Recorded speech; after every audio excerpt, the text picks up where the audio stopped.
Hi guys, കഴിഞ്ഞ ദിവസം നമ്മൾ PHP ബേസിക്സ് ഒക്കെ ഗോ ത്രൂ ചെയ്തിരുന്നു. ഇന്ന് നമ്മൾ പഠിക്കാൻ പോകുന്നത് ഒരു പുതിയ ടീം എങ്ങനെ ക്രിയേറ്റ് ചെയ്യാം വേർഡ്പ്രസ്സിൽ എന്നതിനെ പറ്റിയാണ്. സോ ഫസ്റ്റ് ഓഫ് ഓൾ നമുക്ക് അഡ്മിൻ പേജിലേക്ക് നമുക്ക് മൂവ് ചെയ്യേണ്ടതുണ്ട്. സോ നിങ്ങൾ സൂക്ഷിക്കുക, ലൈക്ക് നിങ്ങൾ നോക്കുക, ഇവിടെ എൻ്റെ സൈറ്റ് ഓൾറെഡി റണ്ണിങ് ആണ്. ഓക്കെ, അത് റൺ ചെയ്തില്ല എന്നെങ്കിൽ നിങ്ങൾ റൺ ചെയ്യണം. റൺ ചെയ്ത ശേഷം എന്താ ചെയ്യേണ്ടതെന്ന് വെച്ചാൽ നമുക്ക് ഈ ഒരു ബേസിക് ഫീൽഡിലേക്ക് നാവിഗേറ്റ് ചെയ്യും, ബേസിക് പേജിലേക്ക് നാവിഗേറ്റ് ചെയ്യും. അതിൽ അഡ്മിൻ പേജിലേക്ക് മൂവ് ചെയ്യാൻ ഞാൻ കഴിഞ്ഞ ദിവസം പറഞ്ഞു WP-admin ടൈപ്പ് ചെയ്യാം. സോ എൻ്റെ കേസിൽ ഞാൻ ഓൾറെഡി ക്രെഡൻഷ്യൽസ് ഒക്കെ കൊടുത്തിട്ടുണ്ട്, അതുകൊണ്ട് എനിക്ക് ഡയറക്റ്റ് ലോഗിൻ ചെയ്യാൻ പറ്റുന്നുണ്ട്. നിങ്ങളുടെ കേസിൽ കേസ് അവർ ഓതൻറ്റിക്കേഷൻ ചോദിക്കുകയാണെങ്കിൽ ഫസ്റ്റ് നമ്മൾ ക്രിയേറ്റ് ചെയ്ത യൂസറിനെയും പാസ്വേഡ് വെച്ച് ലോഗിൻ ചെയ്യാം. ലോഗിൻ ചെയ്ത ശേഷം നമുക്ക് ഈ അഡ്മിൻ ഡാഷ്ബോർഡിലേക്ക് കാണാം, നാവിഗേറ്റ് ചെയ്യുന്നതാണ്. സോ ഇതിൽ അപ്പിയറൻസ് തീംസിലേക്ക് നാവിഗേറ്റ് ചെയ്യാം. സോ ഇവിടെ എക്സിസ്റ്റിംഗ് തീംസ് ഒക്കെ നമുക്ക് കാണാൻ പറ്റും. സോ നമ്മുടെ എക്സിസ്റ്റിംഗ് ആയിട്ട് എത്ര 25, 24, 23 എന്നിങ്ങനെ 3 തീംസ് ഓൾറെഡി എക്സിസ്റ്റിംഗ് ആണ്.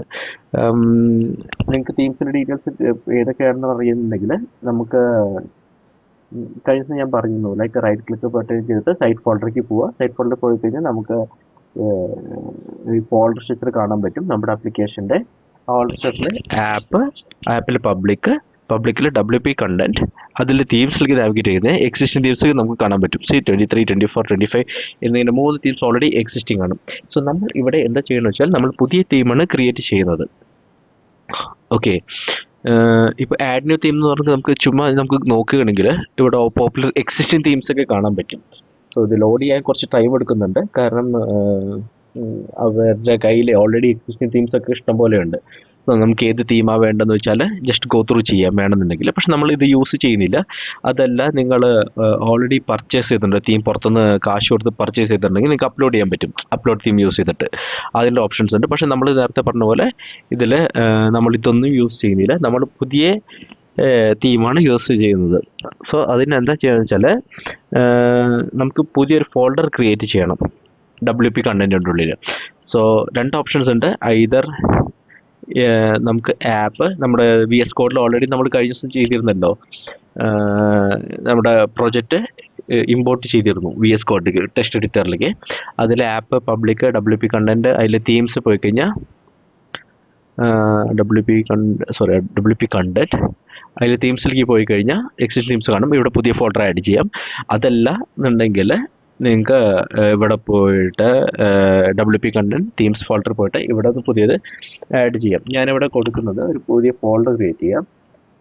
ഓക്കെ, എൻ്റെ ഫോൾഡറിൻ്റെ പേര് ഞാനിപ്പോൾ തൽക്കാലം കൊടുക്കുന്നത് ടെസ്റ്റ് സൈറ്റ് തീം എന്ന് പറഞ്ഞിട്ട് കൊടുത്തു. ഇതൊരു ടെസ്റ്റ് തീം ആയതുകൊണ്ട് ഞാനിങ്ങനെ കൊടുത്തത് ടെസ്റ്റ് സൈറ്റ് തീം എന്ന് പറഞ്ഞ് കൊടുത്തു നമ്മൾ. എന്നിട്ട് VS കോഡിൽ പോയി കഴിഞ്ഞാൽ അത് ഓൾറെഡി റിപ്ലേസ് ചെയ്ത് കാണാം നമുക്ക്. ഇതിൻ്റെ ഉള്ളിൽ ഒരു പുതിയ ഫയൽ ആഡ് ചെയ്യണം. നമുക്ക് ഒരു PHP ഫയൽ എന്തായാലും വേണ്ടി വരും നമുക്ക്, കാരണം വേർഡ്പ്രസ്സിനായിട്ട് കമ്മ്യൂണിക്കേറ്റ് ചെയ്യുമ്പോൾ PHP ഫയൽ വെച്ചിട്ടാണ് അവർ കമ്മ്യൂണിക്കേറ്റ് ചെയ്യുക, നമ്മുടെ എഴുതുന്ന കോഡും കാര്യങ്ങളൊക്കെ. സോ തൽക്കാലം ഞാൻ index.php എന്ന് പറഞ്ഞിട്ട് ഒരു ഫയൽ ക്രിയേറ്റ് ചെയ്തു. ഓക്കെ, എന്നിട്ട് ഇതിൽ തൽക്കാലം ഞാൻ എന്താ പ്രൊവൈഡ് ചെയ്യുന്നത് വെച്ചാൽ നമുക്ക് കൊടുക്കാം this is A test PHP file. തൽക്കാലത്തേക്ക് എഴുതി കൊടുത്തു. അത് കഴിഞ്ഞിട്ട് നമുക്ക് ഇതിൽ ഒരു ഫോൾഡർ ക്രിയേറ്റ് ചെയ്യണം. സ്റ്റൈല് CSSന് വേണ്ടിയിട്ട് നമുക്ക് സ്റ്റൈൽ ഫോൾഡർ ക്രിയേറ്റ് ചെയ്യണം. സോ CSS ബേസിക്കലി നമ്മൾ എന്തിനാ യൂസ് ചെയ്യുന്നത് വെച്ചാൽ നമുക്ക് കളർ ചെയ്യാം, ലൈക്ക് ഇതിൽ കളർ ചെയ്യാൻ പറ്റും, നമ്മുടെ വെബ് പേജിനെ കൂടുതൽ എന്താ പറയുക ഭംഗിയാക്കാൻ പറ്റും. നല്ല ബോർഡർ, പാഡിങ്, കളറ് ഒക്കെ കൊടുത്തിട്ട് അങ്ങനെ ചെയ്യാൻ പറ്റും. സോ നമ്മൾ CSS അതിന് വേണ്ടിയാണ് യൂസ് ചെയ്യുന്നത്. ഇവിടെ നമുക്ക് എന്താ ചെയ്യുന്നത് വെച്ചാൽ നമുക്കൊരു CSS ഫയൽ ക്രിയേറ്റ് ചെയ്യണം. അതിന് style.css പേര് ഇങ്ങനെ തന്നെ കൊടുക്കുക. നിങ്ങൾക്ക് ഇഷ്ടമുള്ള പേര് കൊടുക്കരുത്, കാരണം ഇത് റീഡ് ചെയ്യില്ല ഇഷ്ടമുള്ള പേര് കൊടുത്തു കഴിഞ്ഞാൽ. സോ ഇതിൽ തൽക്കാലം style.css എന്ന് പറഞ്ഞു കൊടുക്കാം. CSSൽ നമ്മൾ കമൻറ്റ്സ് ആഡ് ചെയ്യണം. സോ കമൻറ്റ്സ് ബേസിക്കലി നമ്മൾ എങ്ങനെയാണ് ആഡ് ചെയ്യുന്നത് /#/ എന്നിങ്ങനെയാണ് കമൻറ്റ്സ് നമ്മൾ ആഡ് ചെയ്യാം.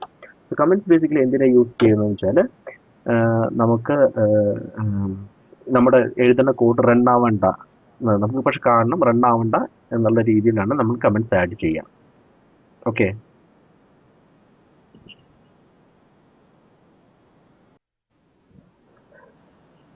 സോ നമ്മൾ ഇപ്പോൾ CSS ഇപ്പോൾ നമ്മൾ കമൻസ് കൊടുക്കുന്നത് അതിൽ ഇൻഫർമേഷൻ പറയുന്ന ഈ ടീമിൻ്റെ ഇൻഫർമേഷനാണ് നമ്മൾ കൊടുക്കുന്നത്.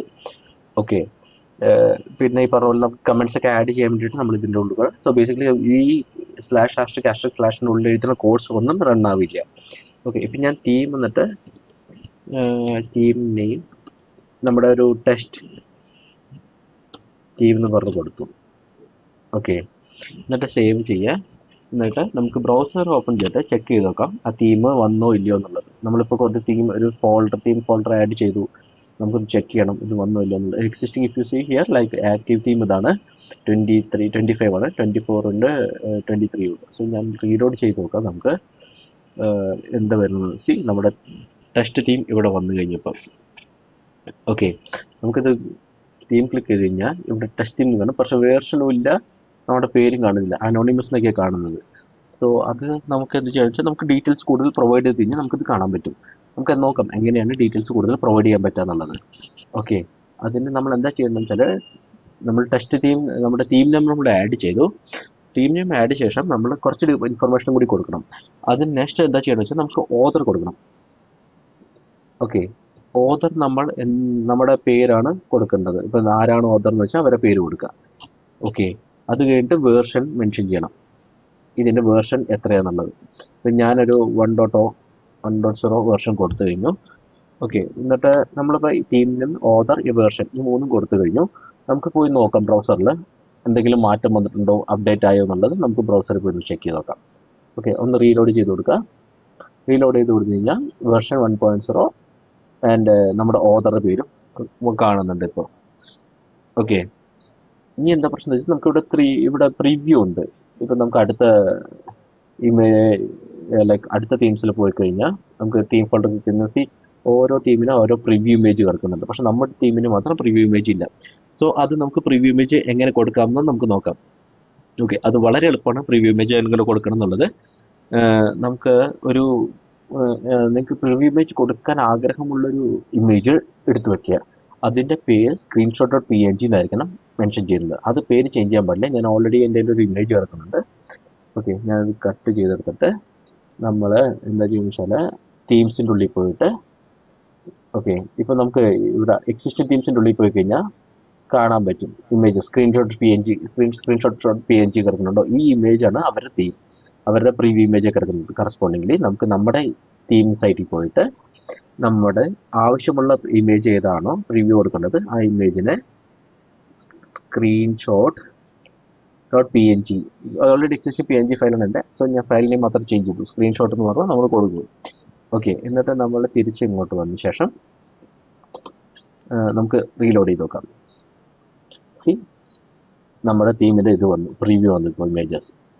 ഓക്കെ, ഇപ്പോൾ നമുക്ക് ടീം ക്രിയേറ്റ് ചെയ്തു, പ്രിവ്യൂ വന്നു. ഇനി എന്താ പ്രശ്നം വെച്ചാൽ ഇത് ആക്ടിവേറ്റ് ഇപ്പോൾ കറൻ്റ്ലി ആക്റ്റീവ് ഈ ടീമൊക്കെ കിടക്കുന്നത് 25 കിടക്കുന്നത് നമുക്ക് ചേഞ്ച് ചെയ്യണം. ബേസിക്കലി നമ്മുടെ ടീമിലേക്ക് ആക്ടിവേറ്റ് ചെയ്യണം. അപ്പോൾ നമ്മൾ എന്താ ചെയ്യണമെന്ന് വെച്ചാൽ ആക്ടിവേറ്റ് എന്നുള്ള ബട്ടൺ കൊടുക്കുക. സോ നമ്മുടെ ടീമായിരിക്കും ഇനി എടുക്കുന്നുണ്ടാവുക. ഓക്കെ, ഈ ആപ്ലിക്കേഷൻ ഇനി നമ്മുടെ ടീമായിരിക്കും എടുക്കുന്നുണ്ടാവുക. നമ്മുടെ ഇപ്പോൾ ഓൾറെഡി എക്സിസ്റ്റിംഗ് കുറേ ടീംസ് ഉണ്ട്, നമ്മൾ അറിയാണ്ട് ആക്ടിവേറ്റ് ചെയ്യണമെങ്കിൽ നമുക്ക് ഡിലീറ്റ് ചെയ്യാം. എൻ്റെ എക്സാമ്പിളിൽ എൻ്റെ കേസിൽ ഞാൻ ഡിലീറ്റ് ചെയ്യാൻ പോകുന്നത്. കാരണം ഇത് അനാവശ്യമായ കുറച്ച് ടീംസ് നമ്മൾ യൂസ് ചെയ്യാനേ പോകുന്നില്ല, വെറുതെ എന്തിനാണ് കിടക്കുന്നതെന്ന് വിചാരിച്ചിട്ട്. അൺഫോർച്ചുനേറ്റ് നമുക്ക് അവിടെ ക്ലിക്ക് ചെയ്യേണ്ടി വന്നാലോ മേടിച്ചിട്ട് നമുക്ക് ഡിലീറ്റ് ചെയ്തിടുന്നു. അപ്പോൾ നമ്മുടെ എക്സിസ്റ്റിംഗ് ടീംസൊക്കെ ഡിലീറ്റ് ചെയ്ത് കഴിഞ്ഞു. ഇനി നമ്മളെന്താ ചെയ്യുന്നത്, നമ്മുടെ സൈറ്റിൽ പോയിട്ട് നമുക്ക് റൺ ചെയ്ത് നോക്കാം നമ്മുടെ ആപ്ലിക്കേഷൻ ഓൾറെഡി എങ്ങനെയുണ്ടെന്നുള്ളത്. Okay, so this is a test PHP file. So നമ്മുടെ ടീം അത് എടുത്തു, നമ്മുടെ ടീമിന് ഒരു PHP ഇൻഡെക്സ് ഫയൽ ക്രിയേറ്റ് ചെയ്തു. അതിൽ നമ്മൾ എന്താ ചെയ്തത്, ഇത് കൊടുത്തു, this is A test PHP file എന്ന് പറഞ്ഞിട്ട് കൊടുത്തു. എന്നിട്ട് നമ്മുടെ ടീം ആക്ടിവേറ്റ് ചെയ്ത് കഴിഞ്ഞാൽ ആ കറസ്പോണ്ടിങ്ങിൽ നമ്മുടെ ടീം ലോഡ് ചെയ്തു.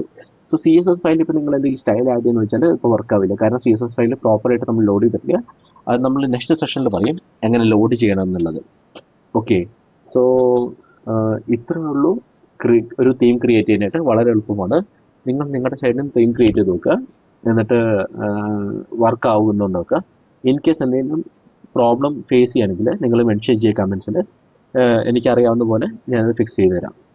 ഓക്കെ, നമ്മൾ അടുത്ത സെക്ഷൻ പഠിക്കാൻ പോകുന്നത് P H P function. P H P basics പഠിച്ചു, ഇനി പി എച്ച് പിയുടെ ഫംഗ്ഷൻസ് പഠിക്കണം. അത് നമുക്ക് ഗോ ത്രൂ ചെയ്യാം. ഫംഗ്ഷൻസ് എങ്ങനെ പഠിക്കാം, എങ്ങനെ ആഡ് ചെയ്യാം എന്നുള്ളത്. ഓക്കെ,